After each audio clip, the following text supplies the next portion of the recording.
Hello. Hello. Hi. Good morning. Uh, Thank you for welcoming me into your space today, or good afternoon, or good evening, or whenever it is you're choosing to watch this. I'm just thrilled that you are. I'm always so honored and thrilled that folks are still taking the time to just sit and listen to stories. And I thank Val and the folks at the museum so much for having me, as well as Brian and the good folks down at the Guild who are putting on events. Thank you both for having me and for being a part. And as usual, I've been doing it. I did it earlier this year, and I'm going to be doing it all summer. I want to thank the folks at Basic Dad. If you heard me earlier this year talk about them, you already know. If not, go check them out. Basicdad.ca. Wonderful organization. They're making great videos. They're selling great merch, and they're telling great stories. Wonderful people. Love to be doing this with them. And love that this is a perfect day to be telling stories, because the stories I want to tell today are all about my dad. Well, that's not totally true. They all feature my dad, but they're actually all about listening. So I'm going to tell a story that's about listening, for my dad, a story that's about listening like my dad, and a story that's about listening to my dad. But before I do, I want to say this. I want to dedicate these stories today to my good friend Sandra and her little brothers Tony and Ian, because when it comes to dads, they had one of the best for sure. All right.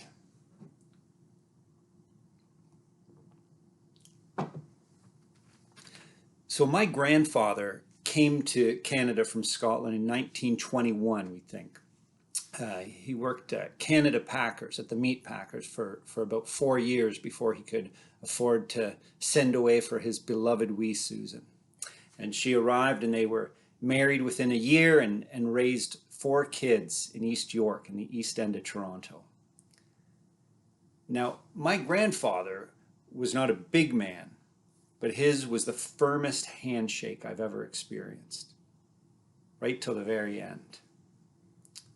I was in my early 20s when my grandfather died. And at his funeral, my grandmother wore his wedding band on a chain around her neck. It's the single most romantic thing I've ever seen. She was just a little waif of a thing, so it looked like an Olympic medal on her. Looked like she could have worn it as a bracelet or something. When I went to get my wedding band, my girlfriend, fiance, I guess at the time, was just finishing art school, and I was in the middle of a diploma program. And so we had no money to speak of. And so my buddy Tony and I went to a pawn shop on the northwest corner of Spadina and Bloor, just a little hole in the wall kind of place, no bigger than a walk-in closet. And there was this great big burly guy with a crazy receding hairline in there, all sweaty and mad, treated us like we were wasting his time. But there was 2 rings in there that I liked. One was $120 and one was $140.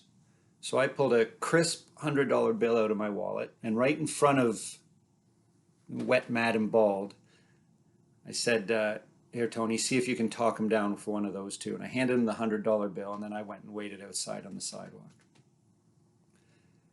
About 5 minutes later, Tony came out with this ring. It's a nice ring. It's been good to me. It's done everything I've needed it to, everything I've expected it to.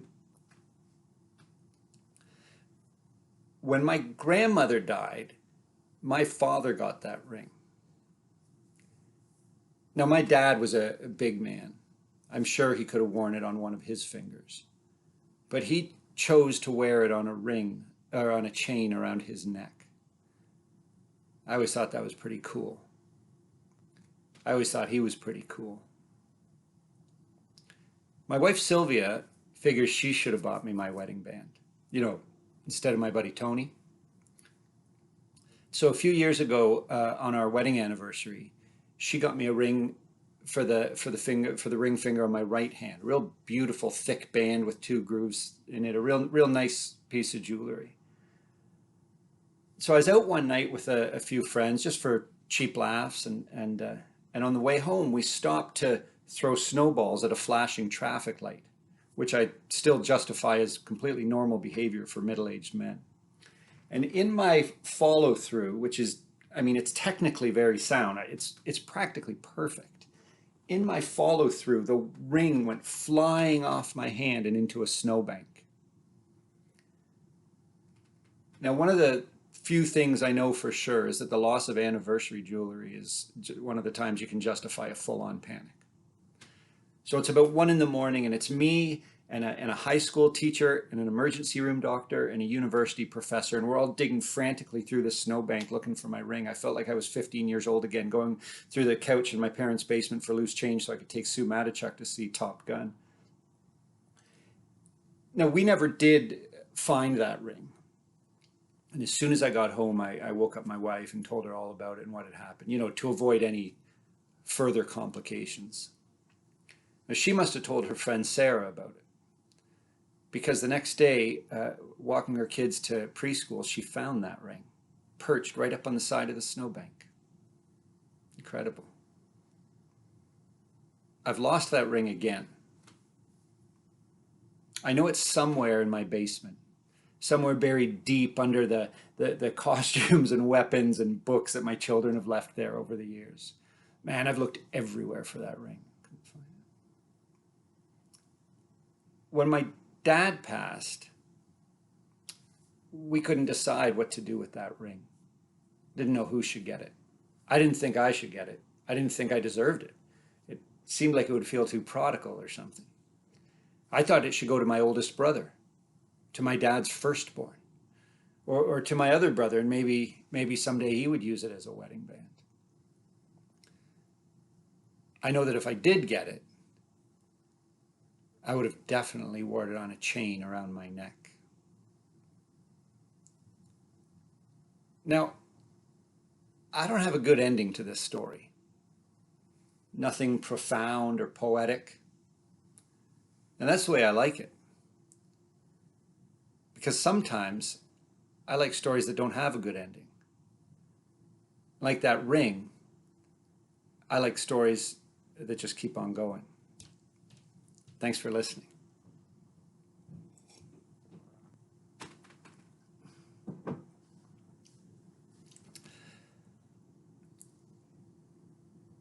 The great American storyteller Kevin Kling talks about us being of clay. And in referencing the Old Testament creation story, he says if we come from the land and we return to the land, it would make sense if we had some kind of connection with that land. Well, my dad's people come from Kilbarney in Ayrshire in West Scotland. And I've been to Scotland a few times. I've been to Kilbarney. And though this might sound trite or pretentious, please take me seriously when I say that I felt a real connection with that land. When my dad died, a good friend of mine, who had become a good friend of my dad's, wasn't able to be here to grieve with us. Because, as it turns out, he was tramping around the west coast of Scotland with his wife. Now, because he wasn't here to sort of mourn with us, when he did come back, he brought me a very generous gift in memory of my dad from the Isle of Jura. And so now, of course, Jura has moved to the very top of the list of places that I'd like to visit.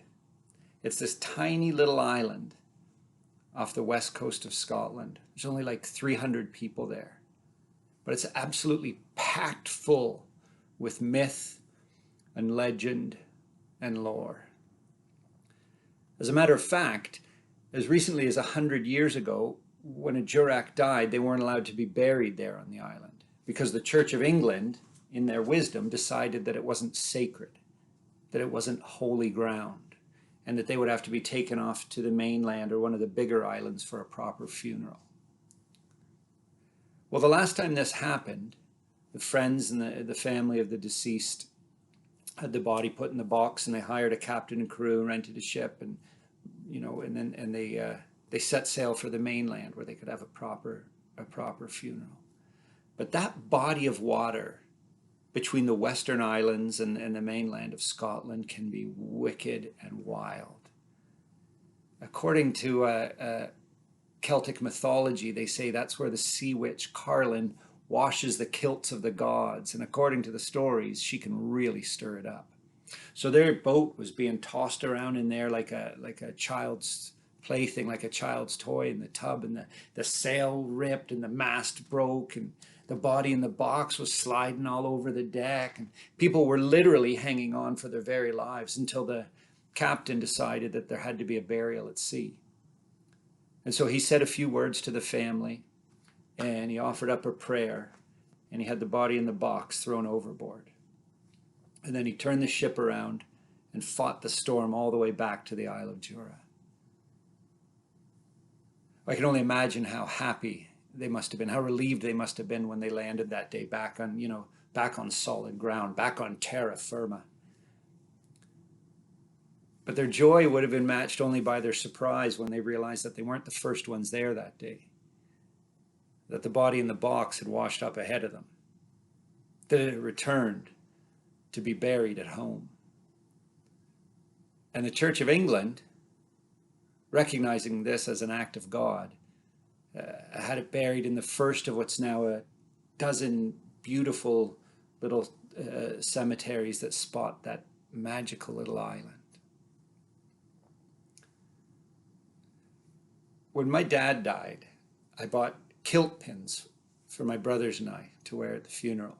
We're part of the Clan Wood, and the logo is a boat sailing under 3 crosses, and the slogan in Latin is "Tutus in undis." Translated, it means safe on the waves. Thanks for listening. It's strange not knowing who's out there. Strange not knowing how you're responding, but I hope you're having a good time. It's nice still to be telling stories, even if I can't be there with you. It's also strange that I can see myself as I'm doing this, as I'm recording this, because with this t-shirt and the color of this beard, I kind of look like Shmi from Peter Pan, don't I? A bit of a pirate thing going. I'll take that.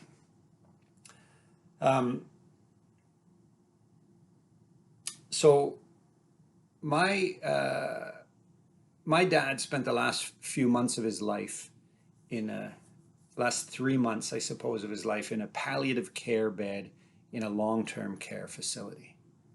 He couldn't dress himself. He couldn't feed himself. He couldn't even communicate. Well, that's not entirely true. He couldn't talk, which makes communicating really hard. That's a tough part of the journey. Now, thankfully, we had a pretty big circle of friends and family that liked being around to visit and take care and get their chance to say goodbye. Give my mom a lot of breaks. Fortunately, my dad cast a pretty big shadow. So I used to take Tuesday nights. That was my regular night to be with him. And I remember being there one evening just before dinner hour, and the nurse came in and she had 2 plates of food covered in saran wrap. And I got to choose what he would have for dinner that night. So one of them was roast beef and a baked potato and mixed vegetables. And the other one was chicken and baby potatoes and mixed vegetables. And they both had a brownie. They came with a brownie. Don't forget the brownie. The brownie is essential to this story.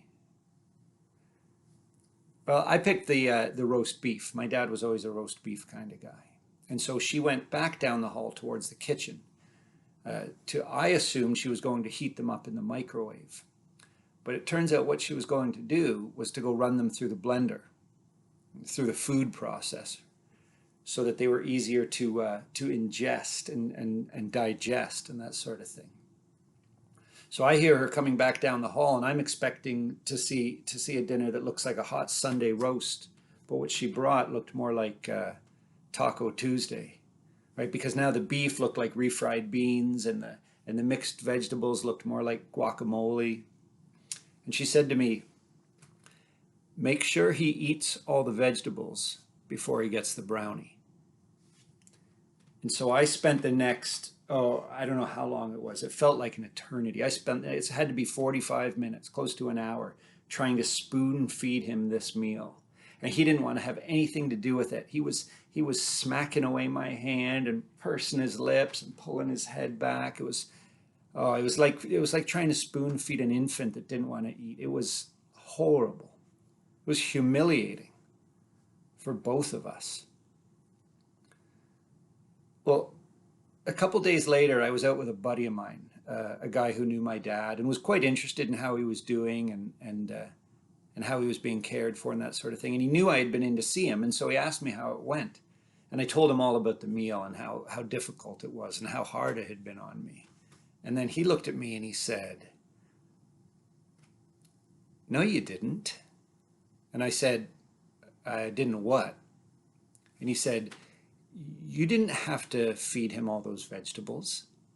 And so I just assumed he didn't hear that part of the story, that he hadn't heard what the nurse had said. So I told him again that the nurse told me I had to feed him before he got the brownie. And he said, "Oh yeah, I know that. That's fine. I have no problem with that. She has to do that. She has to say that. That's her job. But that doesn't mean you have to feed him the vegetables." And then he looked at me, completely clear-headed, and said something incredible, said something that changed everything for me. He said, "You know, Brad, your dad is dying, and no amount of pureed beef is going to change that. Next time, just give him the freaking brownie." It's incredible, eh? It's amazing. It's actually quite beautiful. Now, this may come as a surprise, might be hard to believe, coming from somebody who tries to make their living with words, but that might be the single most beautifully structured sentence I've ever heard in my life. Next time I was in there, I got him the fish and chips. And as soon as it came, I just scraped it right into the bin and gave him the brownie. As a matter of fact, that day I followed the nurse down the hall, sort of 10 or 15 minutes later and said, "Hey, my dad's still hungry. Can I get another brownie?" I've spent most of my life, certainly most of my adult life, trying to help people, trying to change people, trying to fix people. When really, what I should be doing is listening more carefully, telling better stories, and giving out more brownies. Thanks again for having me here today. Thank you all so much for being here. And thanks so much for listening.